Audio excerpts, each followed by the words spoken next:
હર હર મહાદેવ। આજે મહાશિવરાત્રીનો દિવસ છે, જ્યારે ભારતભરમાં સમગ્ર મહાદેવના મંદિરોમાં હર હર મહાદેવના નાદ સાથે મહાદેવના મંદિરો ગુંજી ઉઠે છે। અત્યારે ડીસાનું એક પૌરાણિક મહાદેવનું મંદિર છે, તેમના આપણે મહારાજ સાથે વાત કરીશું।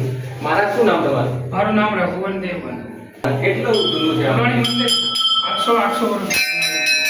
મેં સાંભળ્યું છે કે શાકભાજી પણ શાકભાજી ચડે, શેરડી ચડે, કેવા કેવા પ્રકારની શાકભાજી ચડે? બધી બટાકા છે, રીંગણ છે, ગાજર છે, પછી પેલી શેરડી છે, ફળ હરેક ભાઈને ફળ ચડે છે, બરોબર। અને ખૂબ ભગવાન એની મનોકામના પૂરી કરે છે, બરોબર। અને મીઠું જ વટ ચડે, દૂધ ચડે, ઘી ચડે, ગોળ ચડે, બધી તમામ વસ્તુ અહીંયા ચડે। હરેકની મને એવી વસ્તુ અહીંયા પૂર્ણ કરે।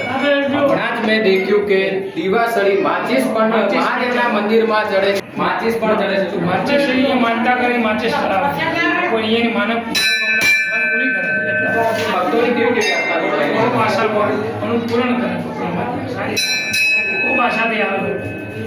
શિવરાત્રિનો મેળો છે મોટા પાયે, અને ભક્તો આજ બહુ ગુંજી ઉઠ્યા છે, બરોબર। ભગવાન એની બહુ ચડાવવાની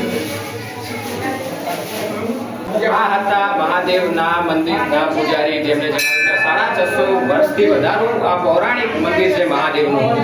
અને શાકભાજી, દીવાસળી, માચીસ જેવી વસ્તુઓ પણ મહાદેવના મંદિરમાં ચડે છે।